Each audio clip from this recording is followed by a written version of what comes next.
Hey, Sha, we're going to go live any second now. Who do you want to do a shout out to?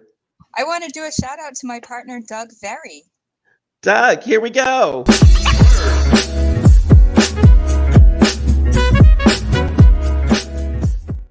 Hey guys, we're back again. We're talking with Sha Blackburn. She's also known as the Loon Witch.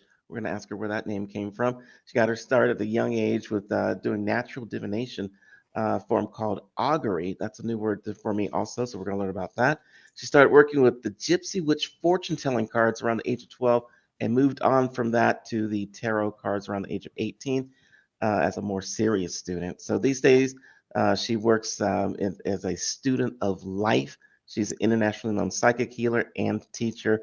So, Sha, welcome to the show. I'm so glad to be here with you. It's Michael. I'm glad to be here with you also. So, let's talk about words that I don't know, and hopefully, other people are going to learn.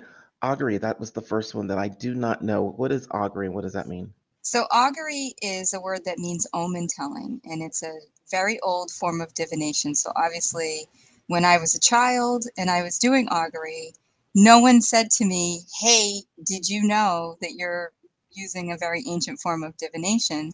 They were just kind of happy that I could entertain myself and not be a So, augury was your iPhone, iPad? You just have your head It down? was, yeah. So what I would do is I would give a daily forecast and I would tell my mom or whoever was listening, the trees, the birds, whatever.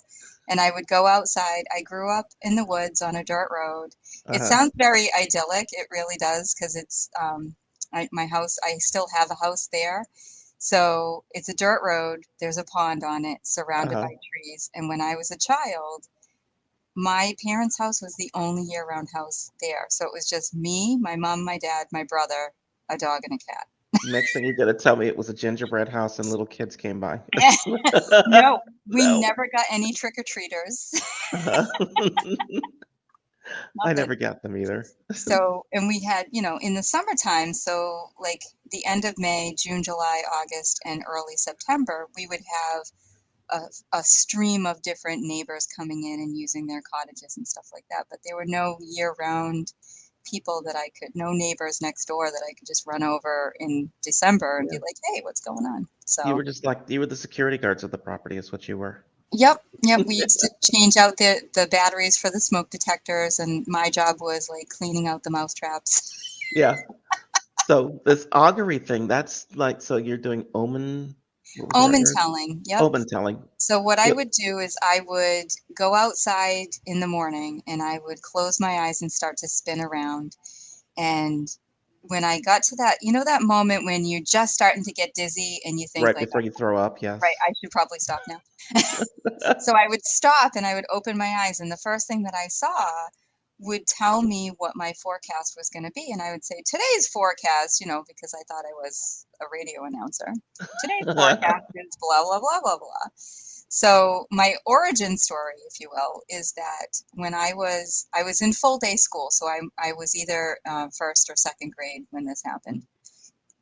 I saw a Canada goose, and he was flying away from the rest of the Canada geese, and he was, honking away, honking away. And when he turned back around to catch up with the other geese, it looked like the sunlight looked like there was silver underneath his wing. So I had said to my mom, a lost man was going to show up at our house and bring us some silver. And that night, um, a man showed up, and this was like school hours, right? So there's no summer people, there's no traffic on the road except my Right. parents. And this guy pulls up into the driveway, and we're all like, we've not seen people in a month, right? So we're all like, Right. and this guy comes up, he's got the little suitcase. My dad answers the door and he says, can I help you? And the guy was looking for a different address. And so my dad said, well, what's your business over there? So my dad was a police officer for 26 years, so he was always Uh-huh. like the Spanish Inquisition. So, so the man said, oh, well, I'm a flatware salesman, and proceeded to open up his suitcase to show us all the silverware that Uh-huh. he had.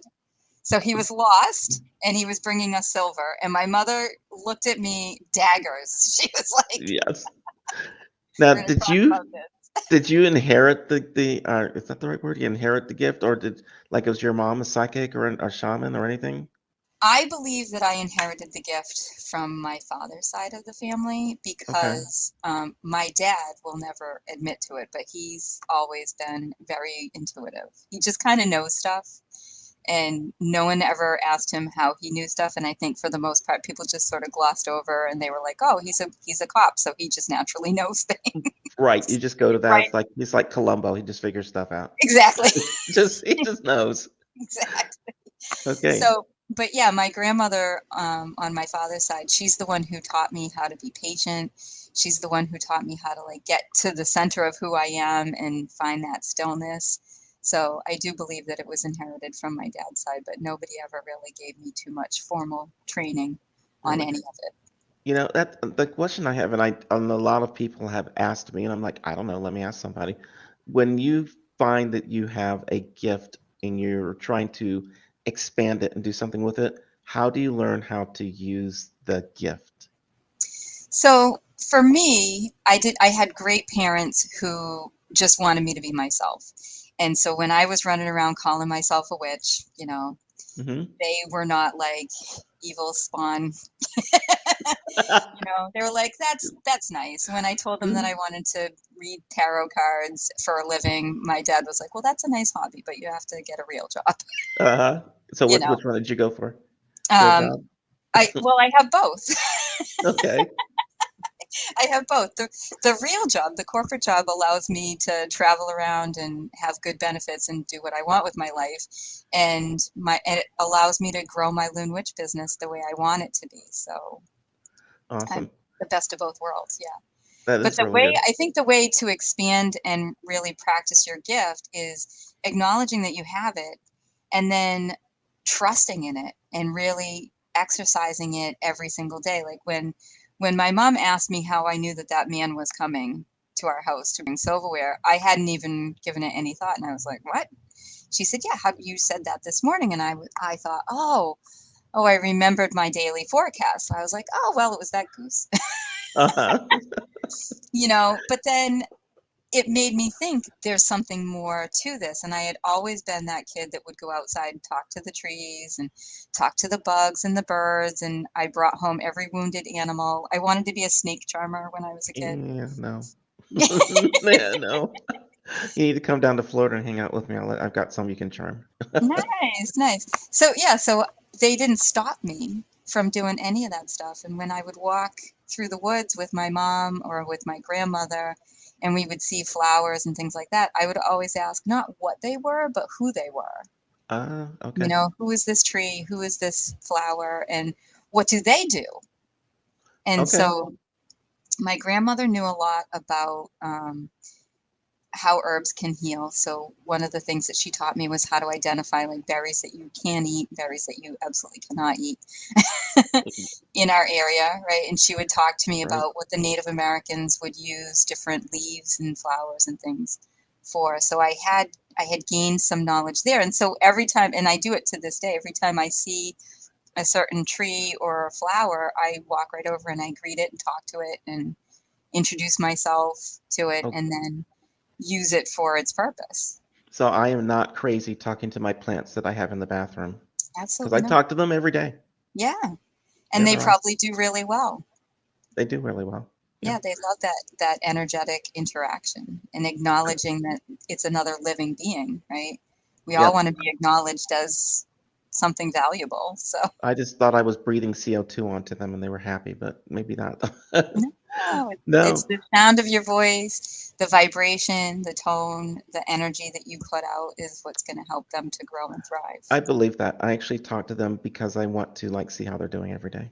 Yeah. Um, so we're gonna get to the whole healing thing, but if you just keep bringing up so many other interesting things that I want to talk about too, Oh, you'll have to is have me back again and again. we're gonna or just keep you here for the next 4 hours. I don't know.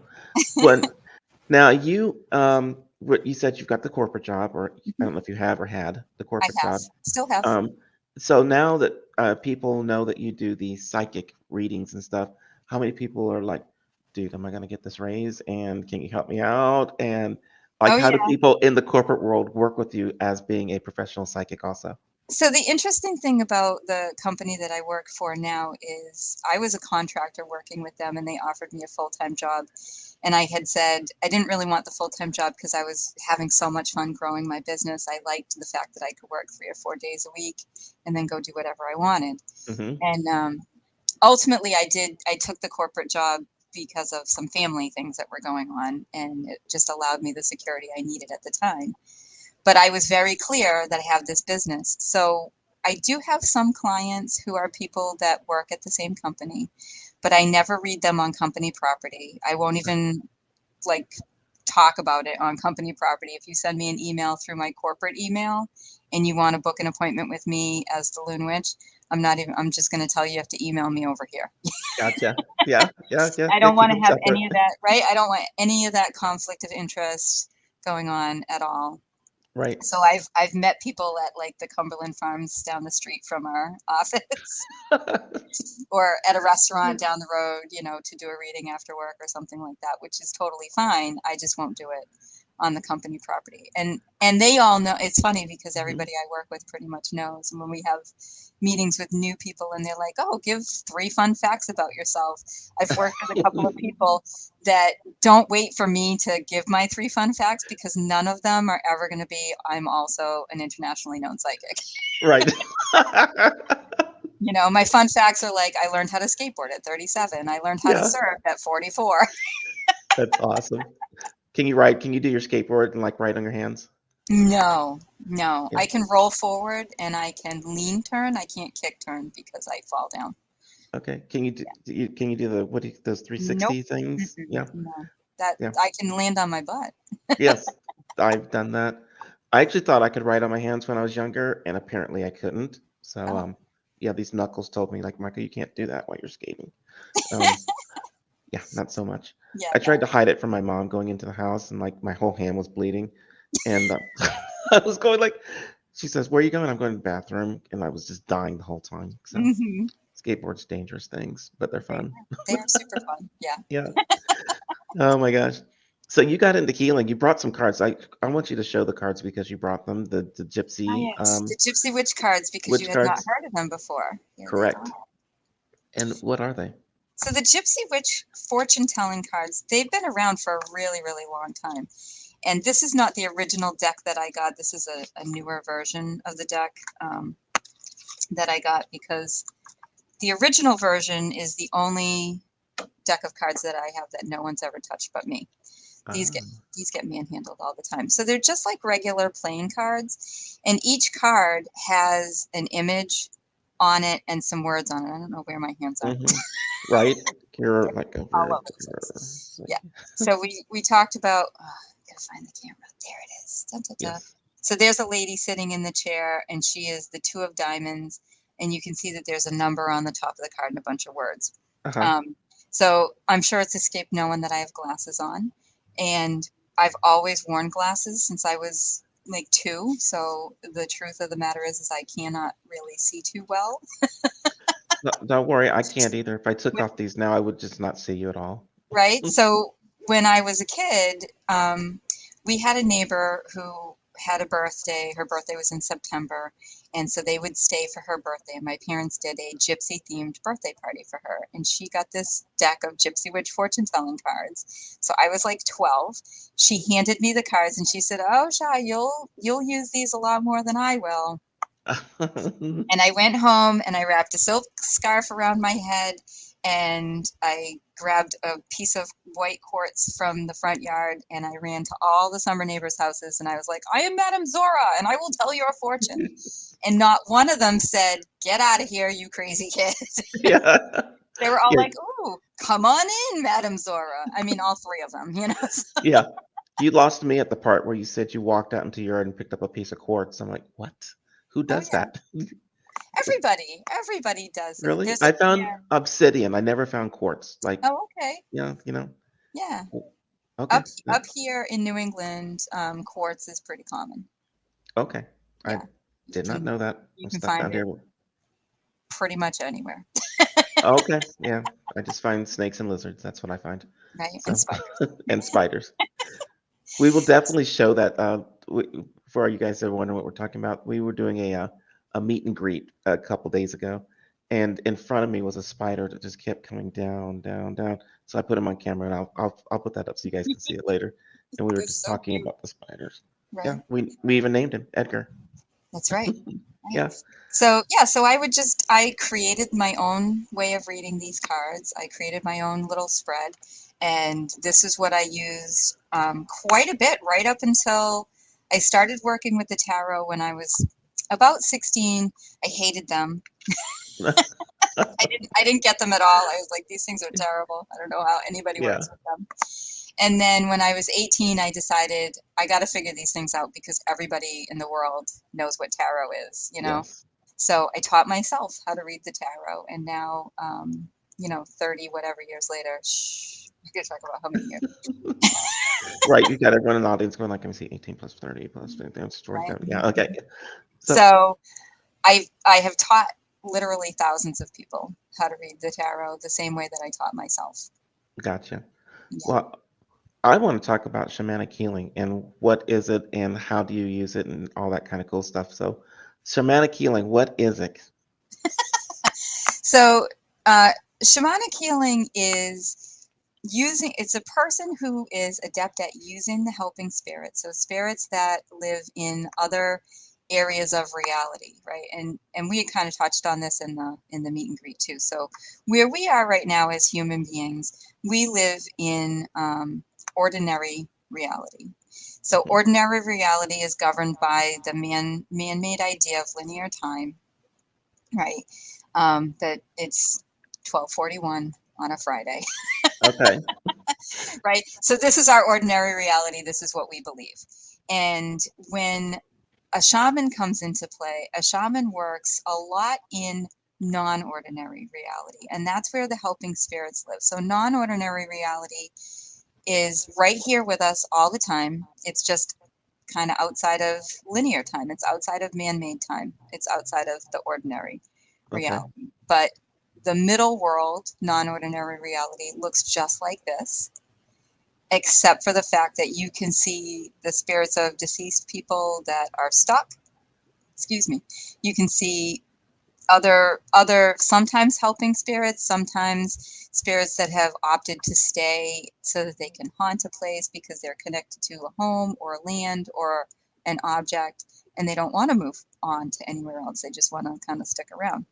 Huh. And then there's the lower world, non-ordinary reality, which is like the animal and plant kingdom, and the upper world, non-ordinary reality, which is where the majority of the human type helping spirits live, ascended masters, angels, and things like that. And so the shaman will go establish relationships with various helping spirits to bring them back and help facilitate a healing on a person in ordinary reality. So, and then some of those healings can be, like we had talked about, the soul retrieval, right? A lot of people are Mhm. like, I need a soul retrieval. It's not my job to tell you what you need or what you don't need.